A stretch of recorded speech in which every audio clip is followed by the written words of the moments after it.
en la corte de los Austrias españoles. ¿Podría quizá explicarnos un poco por qué aparecen tanto estos personajes tan singulares, tan extraños, en los cuadros de corte de la época y especialmente en las obras de Velázquez? ¿Y por qué en las obras de Velázquez parecen como pequeñas personitas que no tienen las deformidades que sí vemos en otros cuadros de la misma época?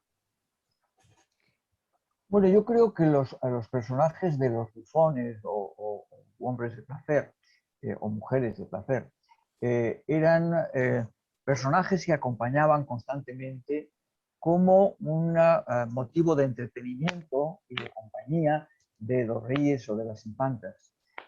Por lo tanto, eran personajes que formaban parte, diríamos, de esa familia en sentido latino, en sentido extenso, porque estaban presentes todo el tiempo para entretenerlos, darles compañía y tanto a los niños como a las personas mayores. Pensemos que esta idea de entretenimiento es mucho más importante, aunque sea menos trascendente de lo que solemos pensar. El teatro era un elemento fundamental y sabemos que la reina Mariana de Austria, cuando se acababa la temporada de teatro, pues se echaba a llorar todas las tardes constantemente, porque es como si a nosotros nos quitaran la televisión actualmente. Incluso un padre como Felipe IV, pues en cartas personales, dice constantemente que la infanta María Margarita es una gran bufona, que es una sabandija, como es el término que se emplea, puede ser despectiva o puede ser un término cariñoso empleado hacia una hija, que era un entretenimiento constante, como para cualquier padre o cualquier abuelo puede representar un niño o una niña pequeña. Y por lo tanto, diríamos, aquí está en compañía de otros miembros de la familia que eran fundamentalmente compañeros y punto de partida del entretenimiento. Yo creo que Velázquez pinta muchos retratos de estos personajes que estaban colocados en el Alcázar en lugares secundarios, en escaleras, pero intentando, diríamos, por una parte, recordar para el futuro esos personajes, pero también que al verlos pudieran, sus contemporáneos pudieran recordar aquellos elementos que habían constituido la base del entretenimiento que constituía el servicio a los reyes o el servicio a los aristócratas de la España de su tiempo. Sí, se ha dicho además que Velázquez probablemente es el pintor que los observa de una manera más humana, menos histriónica o menos bufonesca. Y realmente aquí vemos que son dos ejemplos muy claros de esto que estamos diciendo. Quiero pedirles que volvamos otra vez al espacio. Estábamos hablando de que se trata de una escena real, cotidiana, en un espacio concreto del Alcázar, el cuarto bajo del príncipe, la habitación donde había vivido el príncipe de Asturias, el heredero al trono, Baltasar Carlos, que lamentablemente falleció en 1646. Hay que decir también que el Alcázar era un edificio extraordinariamente singular, ya no existe porque desapareció en un terrible incendio en el año 1734, pero fue la sede de la corte de los reyes de España desde la Baja Edad Media hasta el final de la época de los Austrias, es decir, durante los siglos XVI y XVII, el Alcázar, este edificio medieval numerosas veces rehabilitado, reformado y restaurado, fue la sede de la corte más importante del mundo hasta la época de Carlos II, en que empieza la decadencia de España. A lo mejor el profesor Marías puede señalarlos dónde estaba el cuarto bajo del príncipe, exactamente ahí. Son unos apartamentos que se situaban muy cerca de un espacio muy misterioso sobre el que se ha escrito mucho, que eran las famosas bóvedas de Tiziano, un espacio creado debajo de esa torre dorada, de esa torre suroeste del Alcázar, construida en época de Felipe II, donde Felipe II había guardado algunas de las piezas más bellas encargadas a Tiziano, las famosas poesías, inspiradas en escenas de las Metamorfosis de Ovidio, todas ellas, diríamos hoy, de poca ropa, es decir, quizá un poco excesivamente indecorosas para la mentalidad de la época. y por eso estarían escondidas en ese espacio secreto, en esas bóvedas de Tiziano. En este momento en el Museo del Prado precisamente hay una exposición donde se pueden contemplar todas ellas reunidas después de muchos años, esas poesías de Tiziano. Pero, profesor Marías, este cuadro estaba, digamos, pintado en esa estancia, pero estuvo colgado en otra estancia distinta del Alcázar. ¿En qué estancia estuvo y con qué finalidad? ¿Para qué se utilizó este cuadro en la vida de la corte durante el reinado de Felipe IV y de sus sucesores?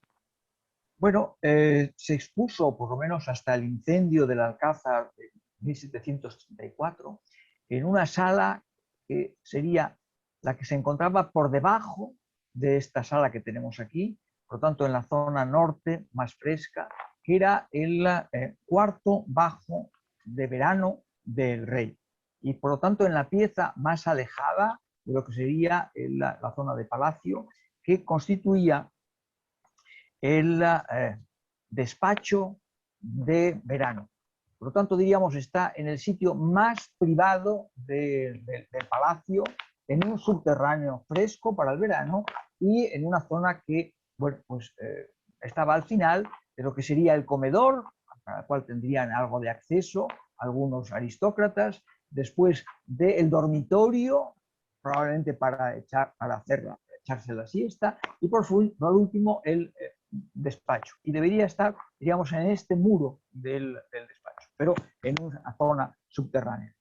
Y es curioso, digamos, que aunque para nosotros pues puede parecer un cuadro desde el siglo XIX absolutamente público y lleno de espectadores, para su época era un cuadro hasta cierto punto de un carácter íntimo, de un carácter casi, en principio, secreto, privadísimo.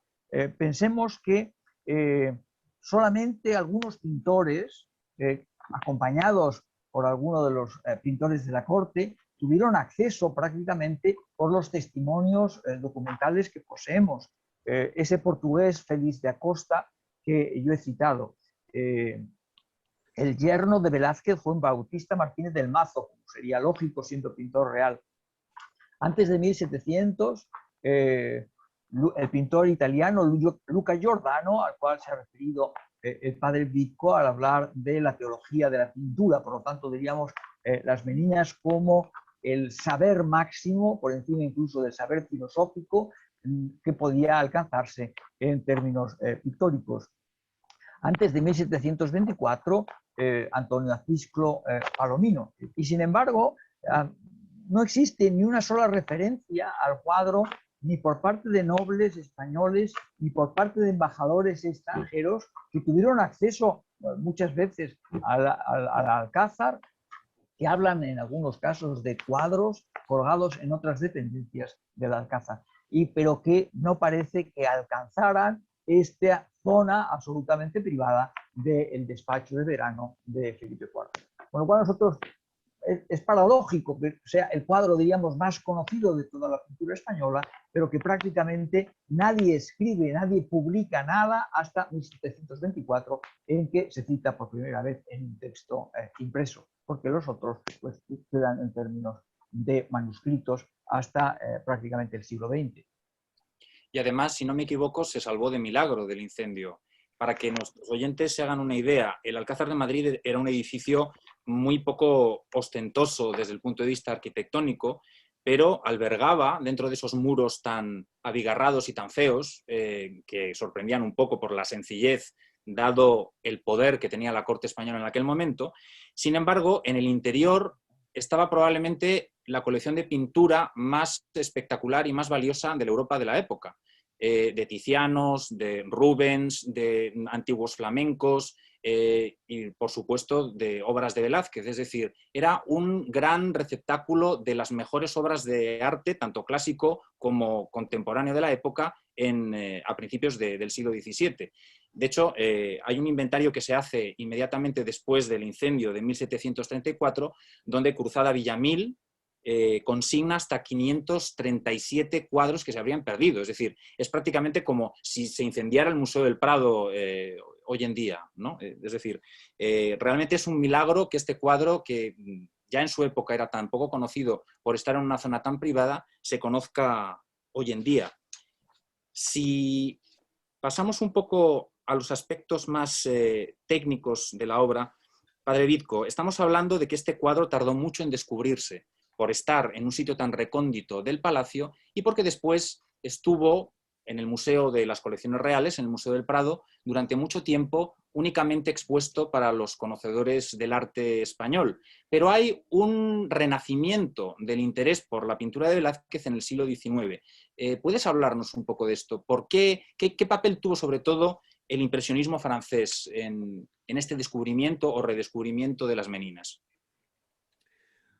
Trzeba podkreślić, że cały ten proces renovacji y que subrayar que todo este proceso de descubrimiento de Velázquez empezó un poquito antes, porque ya gracias al Antonio Palomino, ya mencionado que en el tercer tomo de su obra fundamental, Parnaso Español, pues el tercer tomo de esta obra menciona a Velázquez como el artista más grande de su tiempo, y al mismo tiempo Palomino dice que Las Meninas es su obra más importante.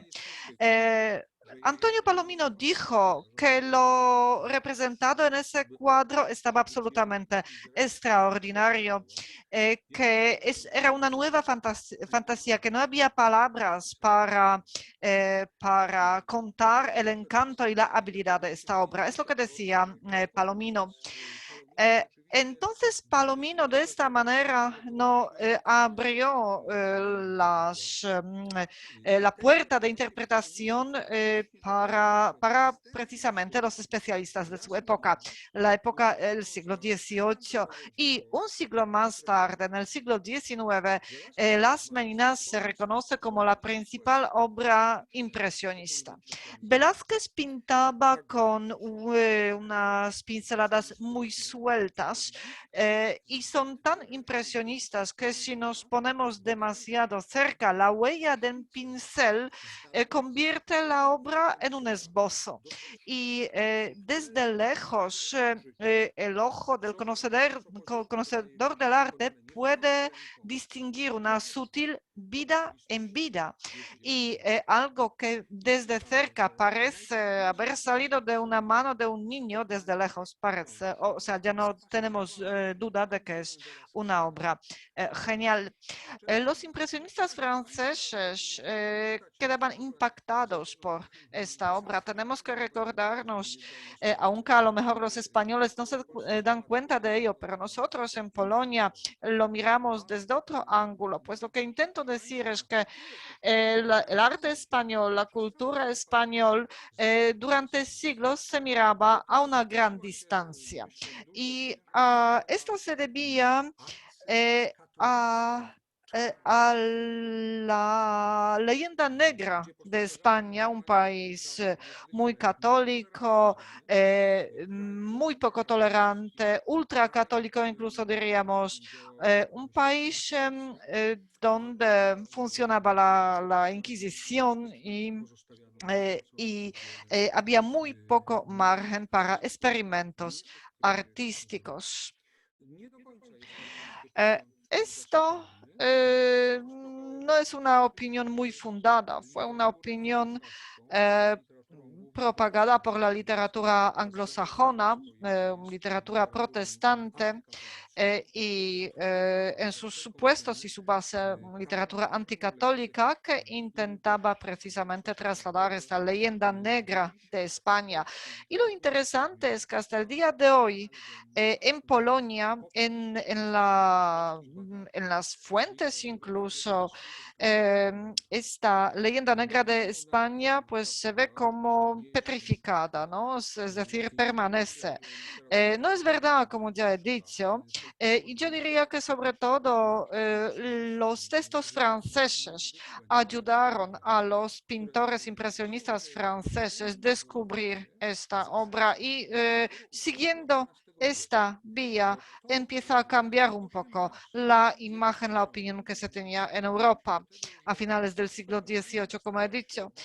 Y en aquel momento el arte español es como más accesible en Europa, sobre todo en Francia hay más acceso, esto se conoce más, pero por el otro lado, los saqueos del ejército Napoleón, época en la que se robaban o se robaron miles de obras españolas, obras de arte españolas, porque Napoleón tenía una idea de hacer un museo grande y para esto hacía su colección.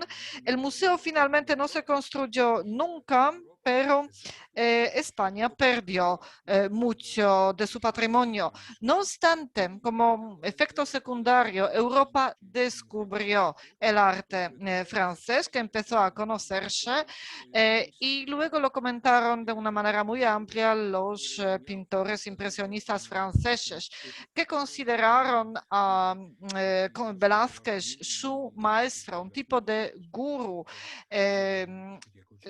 Pues basándose en esa interpretación fotográfica que a su parecer hacía Velázquez de captar un momento. Profesor Marías, se trata de una obra técnicamente revolucionaria. Está claro que Velázquez tenía ante sus ojos, como hemos dicho antes, la mayor colección de arte que había en Europa en aquel momento, la más rica y la más completa.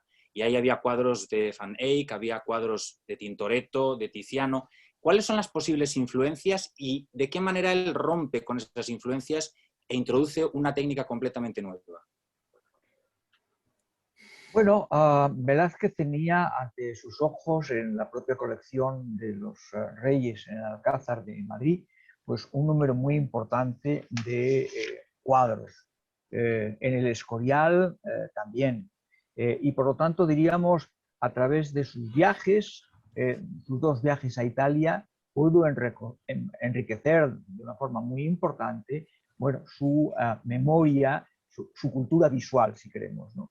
Es evidente que en el cuadro de las meninas hay toda una serie de miradas a algunos de los lienzos que formaban parte de la colección real y que incluso estaban colgados en las paredes de su propio taller, no de este taller, que es un taller en el cuarto bajo del Príncipe, que tenía una función, diríamos, de taller para el entretenimiento de los reyes que bajaban a ver a Velázquez pintar, sino en el taller que estaba en la parte norte del Alcázar.